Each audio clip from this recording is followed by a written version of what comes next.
Viral video ने मचाया हड़कंप। अधिकारियों ने अस्पताल का किया निरीक्षण।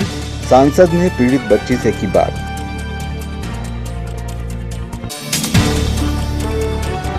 जरा सी बारिश में सोनपुर मार्ग रहा बंद, नाले उफान पर।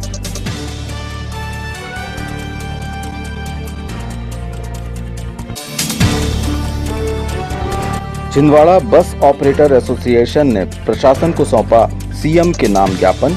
बस परिचालन में दिक्कतों का दिया हवाला। और न्याय के लिए वैश्य महासम्मेलन की हुंकार। पुलिस अधीक्षक को ज्ञापन सौंपकर कार्रवाई की रखी मांग।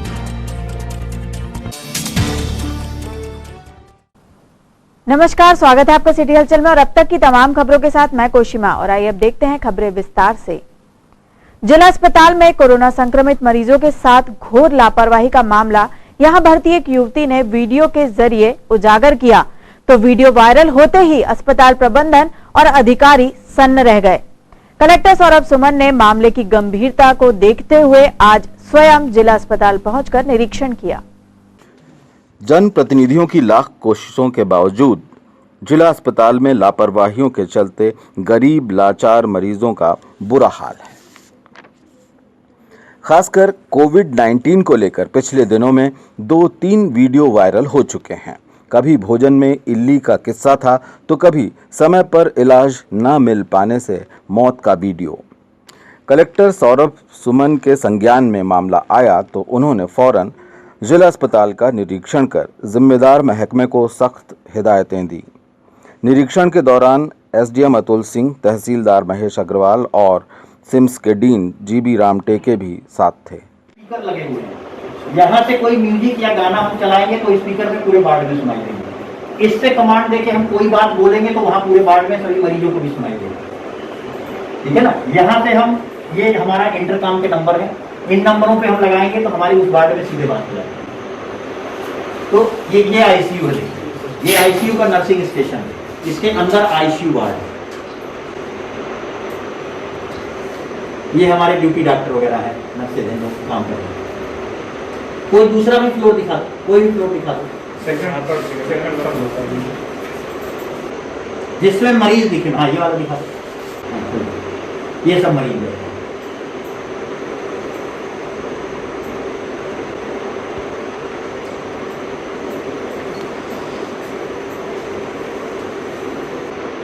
पेशेंट है कि पूरे? ये सब पेशेंट है। नीचे बिस्किट है क्या? क्या है? बिस्किट है, बिस्किट है। आप ऐसा नहीं कि हमने आपको 5 बजे बुलाया है तो 5 बजे मैंने ये करा दिया।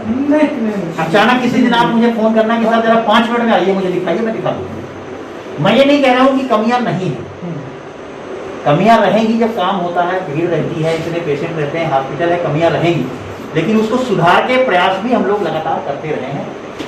कलेक्टर साहब भी देखते रहते हैं, हम लोग भी देखते रहते हैं, हमारा मेडिकल टीम भी देखती रहती है। ये देखिए,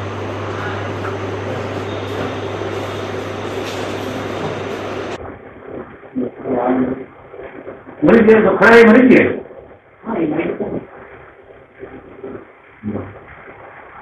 आपके पास है? नहीं, वेंडर है।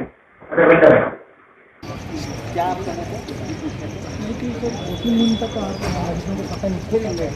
आरटीपीसीआर में जो हमारी लैब है वो 500 सैंपल की जांच कर देगी जब वो 24 आवर काम करेगी। एक कोविड पॉजिटिव लेडी जो नागपुर में पॉजिटिव आई थी, उनको यहाँ हार्ट डिजीज था, हार्ट अटैक भी आया था, और एक यहाँ के निजी चिकित्सालय में वो 19 अगस्त से एडमिट थी। बाद में उनको नागपुर रेफर किया गया। उनका हालत अत्यधिक खराब होने पर प्राइवेट हॉस्पिटल से नागपुर रेफर किया गया। नागपुर के एक प्राइवेट हॉस्पिटल में वो 3 दिन एडमिट रही। उसके बाद 29 तारीख को जब उनका नागपुर में कोविड पॉजिटिव रिजल्ट आया, तो उसके बाद उस हॉस्पिटल ने उनको कोविड हॉस्पिटल में जाने के लिए बोल दिया और उनके परिजन उनको लेकर छिंदवाड़ा आ गए। यद्यपि वो रिजल्ट उनका कोविड पॉजिटिव नागपुर में आया था, परंतु वो छिंदवाड़ा के निवासी थे, इसलिए जिला चिकित्सालय में जो कोविड हमारा मेडिकल कॉलेज का कोविड हॉस्पिटल है उनको एडमिट किया गया और उनका इलाज प्रारंभ किया गया। ये समाचार पत्रों में और सोशल मीडिया पे जो ये कल न्यूज चली थी, उसको संज्ञान में लेते हुए कलेक्टर एवं जिला दंडाधिकारी महोदय ने एक 4 सदस्यीय टीम गठित की है, जिसमें 2 प्रशासनिक अधिकारी हैं और 2 चिकित्सक हैं, सीनियर चिकित्सक हैं, जो इसकी बारीकी से जांच करेंगे, पूरे तथ्यों की जांच करेंगे। उसके बाद अपना प्रतिवेदन जिला दंडाधिकारी महोदय को प्रस्तुत करेंगे। जो वस्तु स्थिति है उसके संबंध में मैं आपको बता दूं, अभी आपको आप सभी को हमने अवलोकन भी कराया, चाहे वहां की साफ सफाई की व्यवस्था हो, चाहे हमारा पैरामेडिकल स्टाफ की ड्यूटी हो, चाहे डॉक्टर्स की ड्यूटी हो। हम लोगों के प्रयास हमेशा ये रहते हैं कि किसी मरीज को जिला अस्पताल में कोई तकलीफ ना हो, विधिवत उसका उपचार हो, पर उस तथ्य को जो उसमें बताया गया है सोशल मीडिया पे, उसकी जांच करने के बाद ही हम बता सकते हैं। जो उन महिला का उपचार यहाँ पे किया गया और क्या उनको बीमारी थी, इसके संबंध में हमारे साथ वरिष्ठ चिकित्सक डॉक्टर सुनील राठी हैं, वो आपको और थोड़ा सा इस संबंध में बताएंगे। जो जिस महिला की मृत्यु दिनांक 4 तारीख को यहाँ कोविड वार्ड में हुई, वो 19 अगस्त से बीमार थी। 19 अगस्त से 26 अगस्त तक उसे यहाँ के निजी चिकित्सालय में इलाज किया। उसमें उसको पुराना हार्ट अटैक और हाइपोटेंशन और लेफ्ट वेंट्रिकुलर फेलियर वगैरह ऐसी बीमारियों से ग्रसित थी, जिसका यहाँ समुचित इलाज होने के बाद उसे अन्य जांचों के लिए उस चिकित्सक ने नागपुर रेफर किया था। नागपुर में प्लेटिना हॉस्पिटल में वो भर्ती हुई थी। वहाँ पे समुचित इलाज होने के बाद साथ ही उसका कोविड जांच हुई, उसमें पॉजिटिव आने पे उन्होंने मेडिकल कॉलेज नागपुर रेफर किया था। वो वहाँ ना जाते हुए छिंदवाड़ा आई, तो यहाँ उनको 29 तारीख को भर्ती किया गया। उस महिला को उन्हें हार्ट की गंभीर बीमारी थी, जिसका इलाज यहाँ चालू किया गया। साथ ही कोविड का इलाज भी चालू किया गया और प्रोटोकॉल का पालन करते हुए उनका इलाज 29 तारीख से 4 तारीख तक किया गया। आप ये कह सकते हैं कि अनफॉर्चुनेटली उनकी तबीयत 3 तारीख को बिगड़ी। 3 तारीख को उनको बाईपैप पे रखा गया, आईसीयू में रखा गया, वहाँ उनका समुचित इलाज किया गया।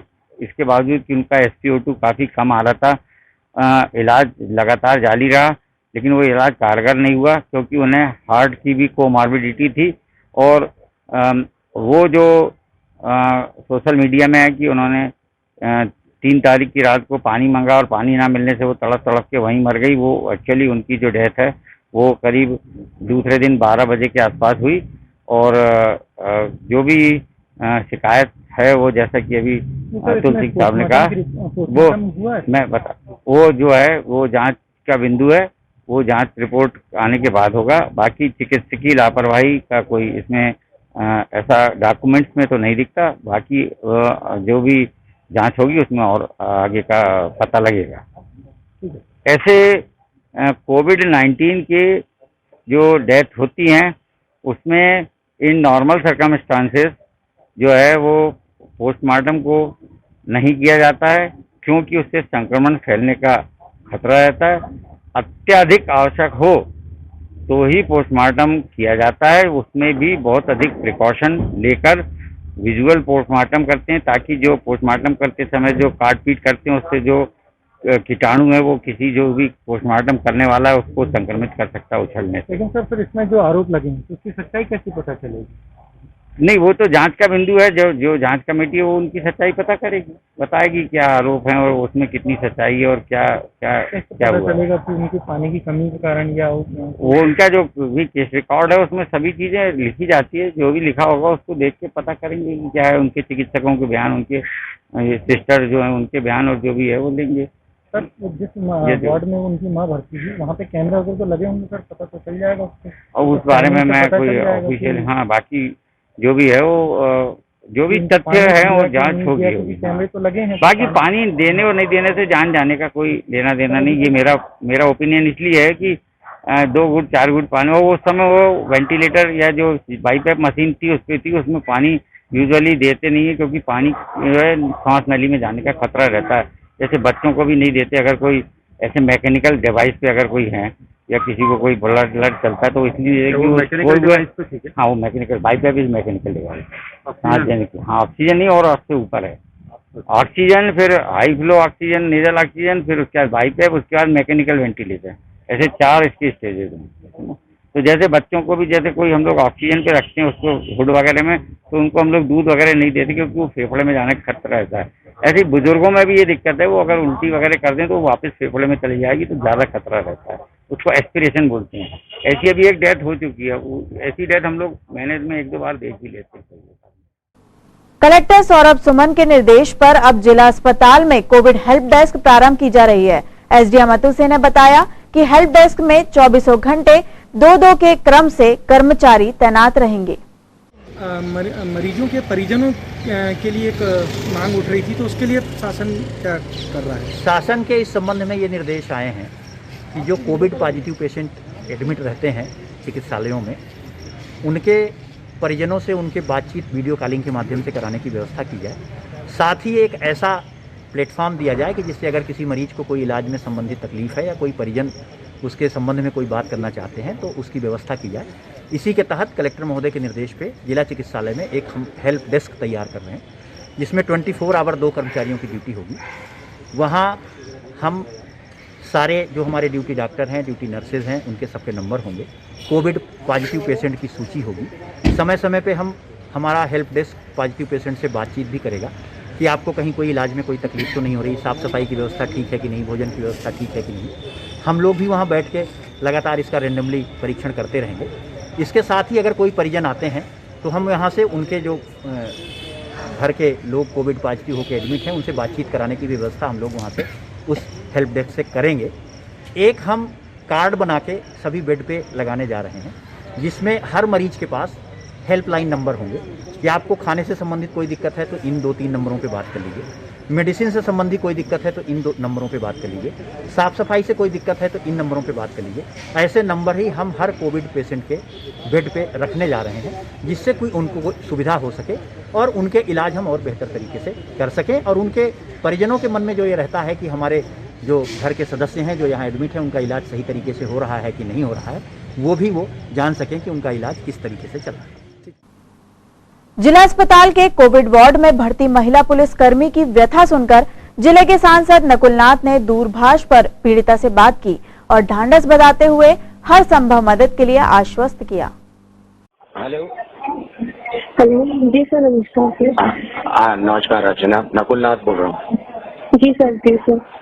मैंने देखा था तुम्हारा वीडियो कल। जी सर। बहुत दुखद घटना है। जी सर, देखिए सर, आप लोगों के एरिया पे ऐसी चीजें हो रही हैं सर। कल मेरी मम्मा की जान चली गई सर, यहाँ की हॉस्पिटल की लापरवाही की वजह से। नहीं, इसमें पूरा शासन की गलती है और प्रशासन की गलती है। जी सर। मेरा तो सपना है कि छिंदवाड़ा हमारा मेडिकल हब बने, और अगर ऐसी घटनाएं हमारे डिस्ट्रिक्ट हॉस्पिटल में घटी, ये तो एकदम प्रशासन की गलती है। और तुम एकदम निराश मत हो, मैं देखूंगा कि तुमको एकदम पूरा न्याय मिले। जी सर। ठीक है, मैं तुम्हारी लड़ाई खुद लड़ूंगा। जी सर, क्योंकि सर उस दिन मैंने अपनी मम्मी को जो तड़पते हुए देखा है सर, 3:30-4 बजे जो मैंने उनकी आवाज सुनी है सर, मैं भगवान से प्रार्थना करूंगी कि कभी किसी इंसान को ये चीजें सुनने ना मिले। उस दिन सर बहुत तड़प रही थी वो, और मुझे बोला था कि बेटा मैं बहुत तड़प रही हूँ, मैं तो बहुत प्यास लगी हुई है, यहाँ पे कोई पानी पिलाने वाला नहीं है। मैंने डॉक्टर को तक के सिविल सर्जन जो मिसेस गोगिया है उनको फोन लगाया, तो मैंने बोला भेज रही हूँ मैं। नहीं, ये जो विषय है मैं शासन के साथ टेकअप करूंगा। अगर जरूरत पड़े मैं भोपाल तक जाऊंगा और देखूंगा कि तुम्हारे साथ न्याय जरूर हो। जी सर, बिल्कुल सर, क्योंकि सर मैं नहीं चाहती हूँ, मैं अपनी मम्मी को तो वापस नहीं लेकर आ सकती सर, वो कभी अब शायद इस दुनिया पे नहीं आ पाएंगी। लेकिन सर बस मैं ये चाहती हूँ कि मेरी मम्मी के साथ में जो हुआ, अब छिंदवाड़ा जिले के किसी भी नगरवासी के साथ में ये चीजें ना हो। बस मैं चाहती हूँ मेरी कोशिश पूरी रहेगी, मेरी कोशिश पूरी रहेगी, और मैं और कांग्रेस पार्टी ये लड़ाई तुम्हारी लड़ेंगे और देखेंगे कि तुमको न्याय प्राप्त हो। सर बहुत आभारी रहूंगी सर, किसी को न्याय, मेरी मम्मी को न्याय मिल जाएगा सर, और बाकी दूसरों लोगों की भी जान बचेगी सर। मुझसे कुछ हो सके तो मुझे फोन लगाना, मैं जो भी सहायता हो सके मैं करूँगा। जी सर। ठीक है? जी सर। ठीक है जी, नमस्कार। मैं समस्त छिंदवाड़ा जिले के वासियों, छिंदवाड़ा जिले के सांसद नकुलनाथ जी एवं समस्त मीडिया प्रबंधन जिन्होंने मेरी खबर दिखाई एवं मेरे लिए आवाज़ उठाई, मैं सभी का धन्यवाद देना चाहती हूँ जिन्होंने इस विषम परिस्थिति में मेरा साथ दिया। मेरा उद्देश्य सिर्फ इतना है कि जो मेरे साथ हुआ वो अब किसी के और के साथ में ना हो। धन्यवाद। जिला अस्पताल में कोविड पेशेंट्स के साथ लापरवाही और बदसलूकी के खिलाफ कांग्रेस सेवा दल ने घेराव कर विरोध प्रदर्शन किया। जो कोरोना के लेके आप व्यवस्थाएं फैल रही हैं, एक ही हमारा मूल मुद्दे हैं, तो उस मामले को सुधारने की कोशिश करें। दूसरा, पानी का मामला आपने वायरल देखा होगा वीडियो पर, तो पीड़ित मरीज बार बार वायरल कर रहे हैं। वहाँ जो आईसीयू होता है ना, उसके अंदर में उनको वो लगा हुआ था, उसमें मुँह ज़्यादा फिटता ऑक्सीजन के कारण वो कह रही थी, है ना, कि हमें पानी से जितना अपन पानी नहीं पिला सकते, पिलाएंगे तो उनके गले में फंसने का डर रहता है। इसलिए सिस्टर को हमने बोला, उसने जाके उनको वो मिला किया, फिर तो करना होगा। कर्मचारी जो है ना, वो भी ऐसे वीडियो वायरल ना हमारा निवेदन है, पब्लिक में बड़ा एक विश्वास पैदा होता है। सही बात है, ये जो वीडियो वायरल होते हैं इसमें हम नहीं चाहते ज्ञापन की फोटो लेना इधर देखो, थोड़ा पीछे चले। आज कांग्रेस सेवा दल के तत्वाधान में जिला चिकित्सालय के मुख्य अधिकारी को हम लोगों ने ज्ञापन सौंप कर चेतावनी दी है कि जिस तरह से कोविड-19 के संक्रमित मरीजों के साथ दुर्व्यवहार हो रहा है, वो दुर्व्यवहार ना हो और जो अव्यवस्थाएं यहाँ फैली है उस अव्यवस्थाओं को तत्काल सुधार करें। पूरी में लगातार सोशल मीडिया के माध्यम से यहाँ के जो संक्रमित प्रताड़ित मरीज अपने वीडियो जारी कर रहे हैं, उससे ये निश्चित जाहिर होता है कि हाँ भारी अव्यवस्था है। इन व्यवस्थाओं के खिलाफ में कांग्रेस सेवा दल ने ज्ञापन सौंपा है और यहाँ पर मुख्य अधिकारी से हमने मांग की है कि तत्काल अगर 2-3 दिनों में व्यवस्था नहीं सुधार करते हैं तो एक बहुत बड़ा आंदोलन जिला चिकित्सालय के खिलाफ में होगा। जिसमें हमारी मूल मांगे ये थी कि यहाँ पर साफ सफाई नहीं हो रही है, परिजनों को यहाँ पे मिलने नहीं दिया जा रहा। उन परिजनों को मिलने के लिए यहाँ पे वीडियो लगाया जाए और एक पूरा स्क्रीनशॉट यहाँ पे लगाया जाए ताकि जो बाहर से आने कोविड-19 वाले मरीज जो अंदर एडमिट है मरीज उनके हालचाल जान सके, उस व्यवस्था भी कराने की मांग हमने की। यहाँ सफाई की व्यवस्था नहीं है, उस सफाई को लेकर यहाँ के कर्मचारियों को बोलने का काम करें। यहाँ पानी की उचित व्यवस्था नहीं है, पानी की व्यवस्था करें। और जो डॉक्टर और नर्स समय पर इलाज करने के लिए नहीं पहुँच पा रहे हैं, उन डॉक्टर और नर्सों को विशेष रूप से हिदायत दी जाए, निर्देश दिए जाए ताकि वो समय पर मरीजों का इलाज हो सके। और समय समय पर जो मरीजों की डिमांड है या समय पर जो मरीजों की मांगे, उन मांगों को यथावत शीघ्र पूरी की जाए। और कोरोना वार्ड में जो अव्यवस्थाएं फैल रही हैं, लगातार मौतें हो रही हैं, उन मौतों पर रोक लगाई जाए, उन पर कंट्रोलिंग किया जाए। ऐसी व्यवस्था यहाँ पर होनी चाहिए। बहुत जिला कांग्रेस मुख्यालय राजीव भवन में आज आईटी सेल जिला प्रभारी विभा बिंदो डाभोरे ने पदाधिकारियों की बैठक लेकर रणनीति पर चर्चा की।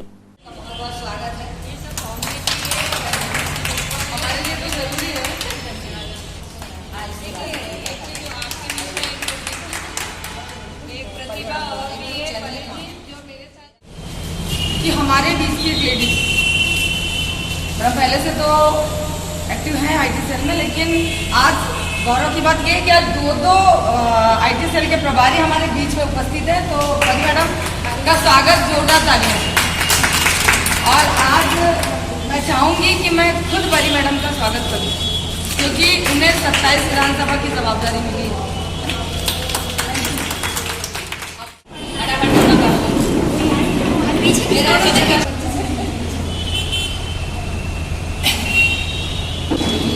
आजकल मीडिया के माध्यम से प्रचार प्रसार हो रहा है, हम सभी जानते हैं, हम सभी व्हाट्सएप चला रहे हैं, फेसबुक चला रहे हैं, सभी महिलाएं चला रही हैं। हमारे बीच में पूर्व प्रदेश की अध्यक्ष रही आईटी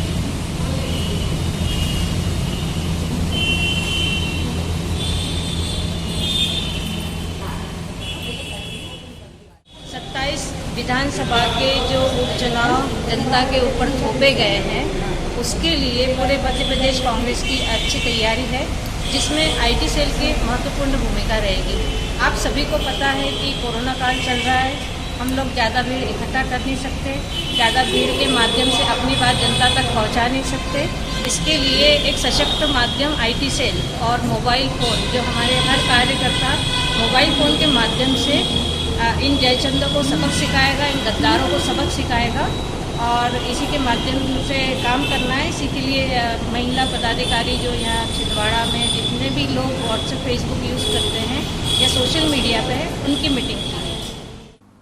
देश के राष्ट्रपति महामहिम रामनाथ कोविंद ने आज नई शिक्षा नीति 2020 पर सभी राज्यपालों से चर्चा की। वीडियो कॉन्फ्रेंस के माध्यम से इस महत्वपूर्ण चर्चा के दौरान प्रधानमंत्री नरेंद्र मोदी भी साथ थे। और क्षेत्रों में इस पर चर्चा परिचर्चा होने लगी है। शिक्षाविदों, अभिभावकों, विद्यार्थियों व सामान्य लोगों ने इस नीति का स्वागत किया है। शिक्षा नीति से जितना शिक्षक जुड़े होंगे, अभिभावक जुड़े होंगे, छात्र छात्राएं जुड़े होंगे, उतना ही उसकी प्रासंगिकता और व्यापकता दोनों ही बढ़ती है। शिक्षा क्षेत्र से जुड़े अनुभवी लोगों ने इसके लिए अपना फीडबैक दिया था, अपने सुझाव दिए। शिक्षा नीति का जो ड्राफ्ट तैयार हुआ था, ये जो भारत सरकार के द्वारा राष्ट्रीय शिक्षा नीति 2020 का जो घोषणा हुई है और उसको पूरे देश भर के विभिन्न सारे क्षेत्रों से, जिले से, ब्लॉक से एक्सपर्ट्स और तमाम जो शिक्षाविद हैं और यूनिवर्सिटी के तमाम कुलपति और सब लोगों से राय लेकर ये बनाई गई थी। आज राष्ट्रपति जी के द्वारा पूरे देश के राज्यपाल, उपराज्यपाल, प्रदेशों के सारे शिक्षा मंत्री और यहाँ तक कि कुछ चीफ मिनिस्टर और केंद्रीय शिक्षा मंत्री और प्रधानमंत्री जी और स्वयं राष्ट्रपति जी ने ये एक वीडियो कॉन्फ्रेंसिंग के माध्यम से ये एक सम्मेलन बुलाया था कि जो राष्ट्रीय शिक्षा नीति 2020 की बनाई गई है वो आपकी दृष्टि में कितना मतलब सही है और उसमें और क्या जोड़ा जाए ताकि जो देश भर के राज्यपाल अपने अपने प्रदेश की शिक्षा नीति के ऊपर भी कुछ सुझाव दे, उसमें क्या सुधार और किया जा सकता है। तो ये तमाम विषयों को लेकर आज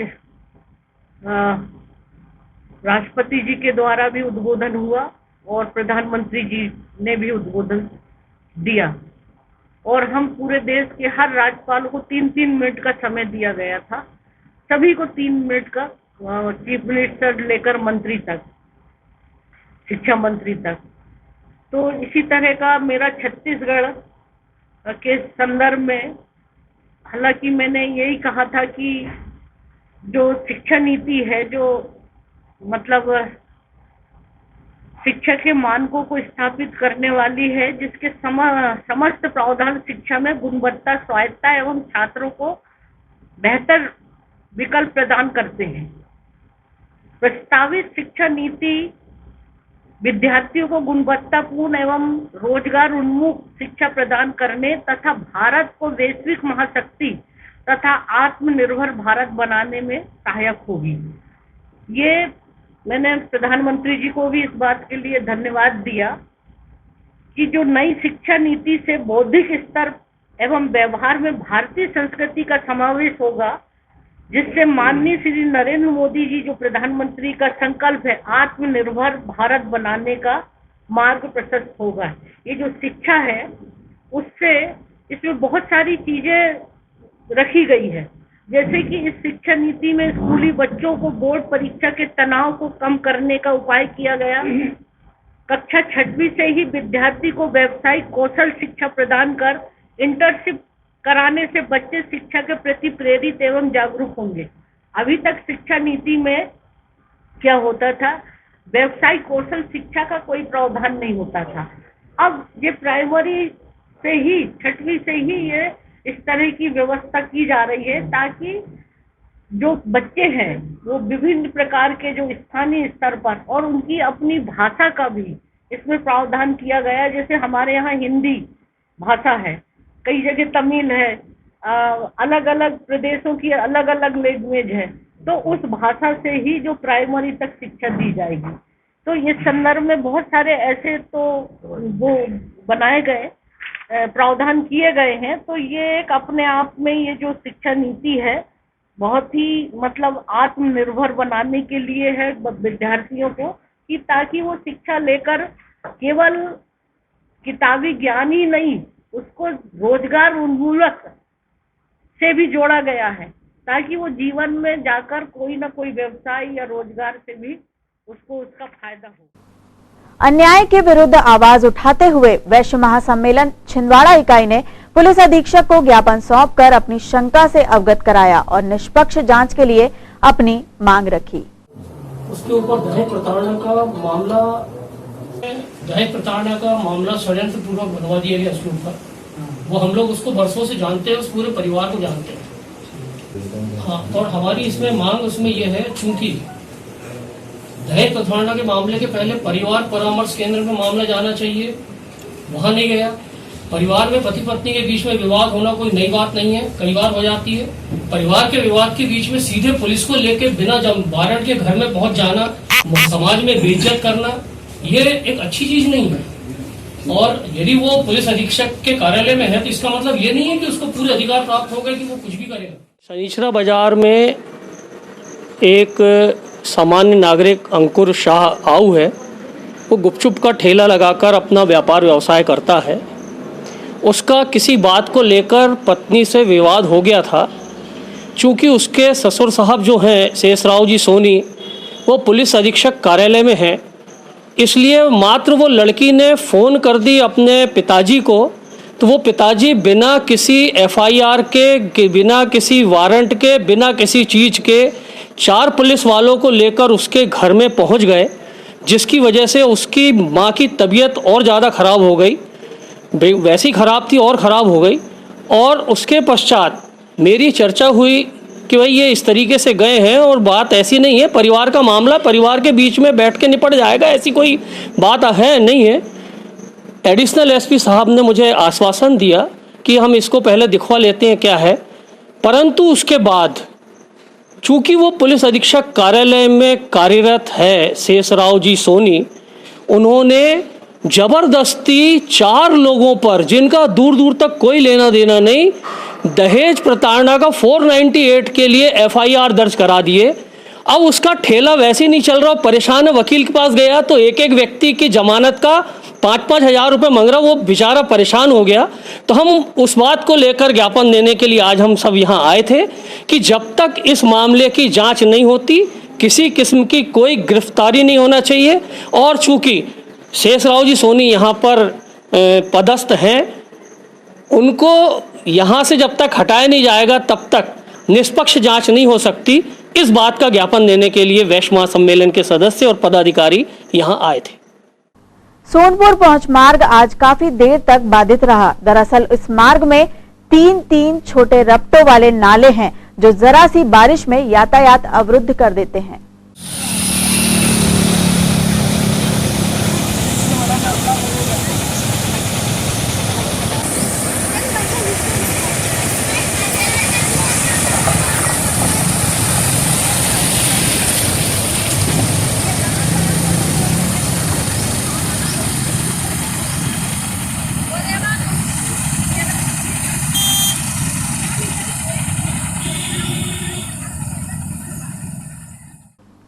करोड़ों रोजगार के वादों और दावों के बीच रोजगार की कड़वी हकीकत युवाओं से बेहतर कौन जान सकता है। कोरोना संकट काल में इस समस्या ने और विकराल रूप धारण कर लिया है। विद्यार्थी मोर्चा के युवाओं ने छत्तीसगढ़ की राज्यपाल सुश्री अनुसुईया उइके को ज्ञापन सौंपकर अपनी व्यथा सुनाई।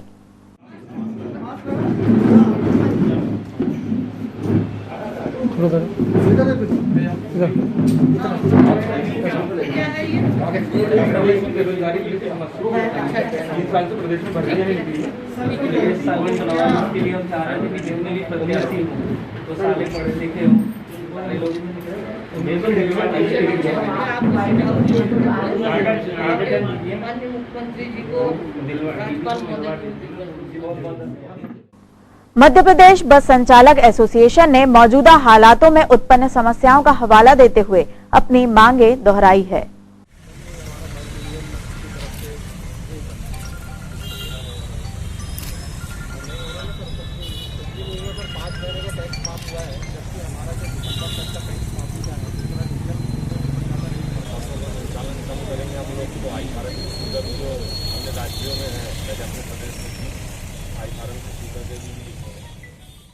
बस यूनियन छिंदवाड़ा अध्यक्ष टोमी राय, हम लोगों ने कल दिनांक को 6 तारीख को एक मीटिंग रखी, जिसमें प्रदेश स्तर पर भी उसका समन्वय किया गया कि गवर्नमेंट ने जो 5.5 महीने का टैक्स माफ़ करी है, तो प्रदेश स्तर पर उसकी दिसंबर तक की टैक्स माफ़ी की मांग है, क्योंकि कोरोना काल में यात्रियों की संख्या बहुत कम है और टैक्स हम लोग भरने में सक्षम नहीं है। 5.5 महीने का जो टैक्स माफ़ हुआ है वो भी अभी कंप्यूटर में नहीं आया है, केवल घोषणा। उसको दिसंबर तक किया जाए और उसके अलावा किराया वृद्धि की जाए या डीजल में कमी की जाए, क्योंकि जब 2018 में किराया वृद्धि 10% की गई थी और 1 महीने बाद 10% करना था, उसमें 57 रुपये लीटर डीजल था। आज 84 रुपये लीटर डीजल हो गया है। डीजल में वेट कम किया जाए, टैक्स कम किया जाए डीजल में, या किराया बढ़ा जाए। और हमारी एक मांग ये है कि जो अन्य राज्यों में आई फार्म की सुविधा है, पहले मध्य प्रदेश में थी, बसों का संचालन कम होगा, इसलिए आई फार्म की सुविधा भी मतलब जो अभी मध्य प्रदेश में 1 महीने या 2 महीने की है, 2 महीने के लिए भी दोबारा से 800 रुपये भरना पड़ता है।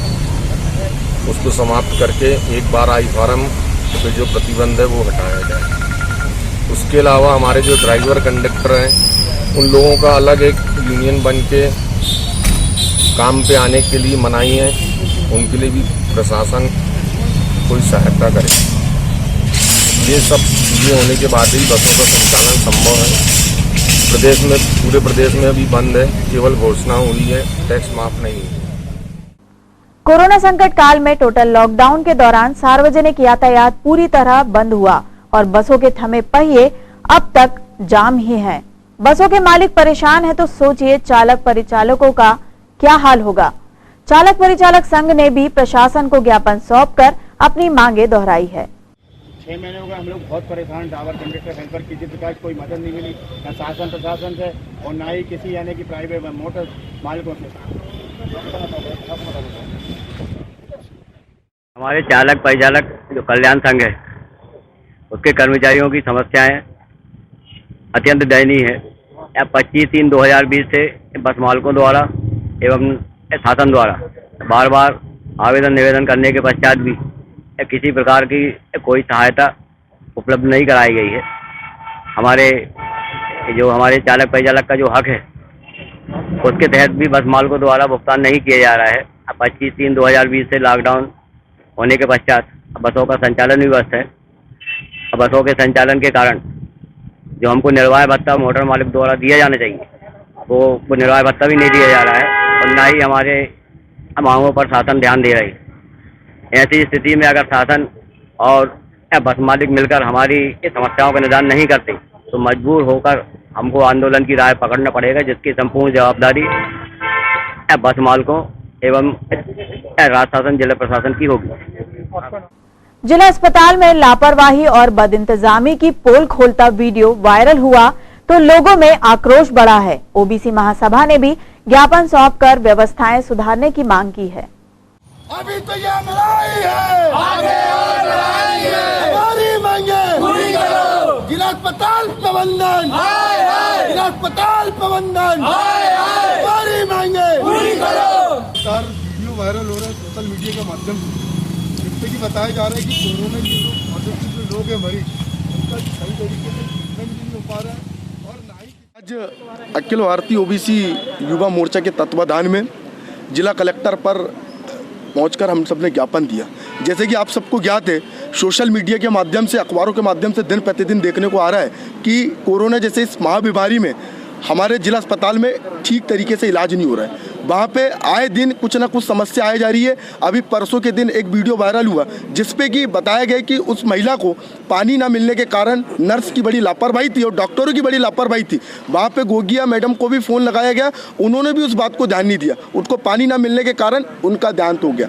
साथियों, इसके साथ साथ अभी दिन प्रतिदिन, इसके पहले एक आंगनबाड़ी की कार्यकर्ता थी, उनके साथ भी ऐसे ही हुआ। वहाँ जितने भी लोग भर्ती है जिनको कोरोना पॉजिटिव नहीं है उनको भी बता दिया जा रहा है, मेडिकल रिपोर्ट भी उनकी संख्या नहीं आ रही है। किसी भी प्रकार के जो लोग वहाँ पे जा रहे हैं, कई लोग बता रहे हैं कि वहाँ पे हमारे चोरी के अपराध बढ़ रहे हैं, खाने ढंग से नहीं मिल रहे। तो हम जिला प्रशासन से और जिला अस्पताल प्रबंधन से निवेदन करना चाहते हैं कि 48 घंटे के अंदर ये सारी व्यवस्था उन्हें शीघ्र नहीं करी, अति शीघ्र नहीं करी तो 48 घंटे के अंदर हम अगले 2 दिन बाद हम जिला अस्पताल के सामने धरना प्रदर्शन करेंगे और जिला अस्पताल का घेराव करेंगे। इसका जिम्मेदार समस्त पूरा शासन प्रशासन छिंदवाड़ा का होगा।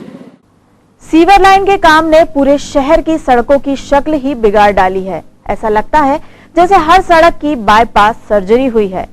खुदाई का बेतरतीब काम अभी लगातार जारी है। कुछ जगहों पर तो पैदल चलना भी मुहाल है।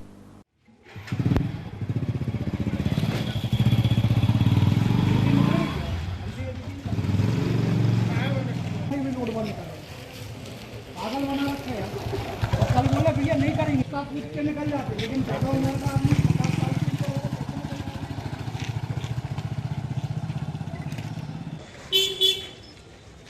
एक भाई चल रहा क्या ऐसे चल रहा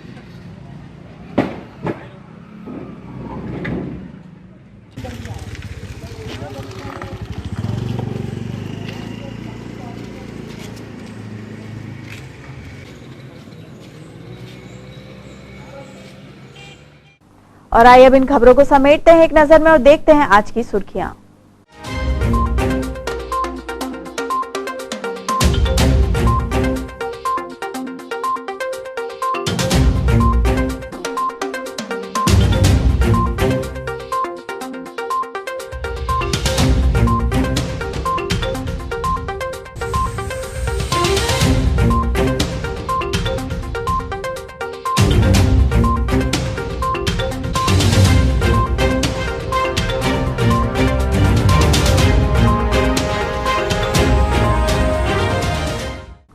चलते चलते एक बार फिर देख लेते हैं आज की हेडलाइंस। वायरल वीडियो ने मचाया हड़कंप। अधिकारियों ने अस्पताल का किया निरीक्षण। सांसद ने पीड़ित बच्ची से की बात।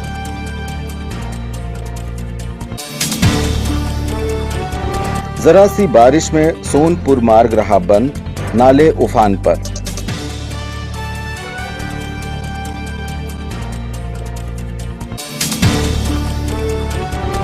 छिंदवाड़ा बस ऑपरेटर एसोसिएशन ने प्रशासन को सौंपा सीएम के नाम ज्ञापन। बस परिचालन में दिक्कतों का दिया हवाला। और न्याय के लिए वैश्य महासम्मेलन की हुंकार। पुलिस अधीक्षक को ज्ञापन सौंपकर कार्रवाई की रखी मांग। ये तो थी अब तक की तमाम खबरें। कुछ नई खबरों के साथ आपसे फिर होगी मुलाकात। तब तक के लिए हमें और हमारी ग्लोबल टीम को दीजिए इजाजत। नमस्कार।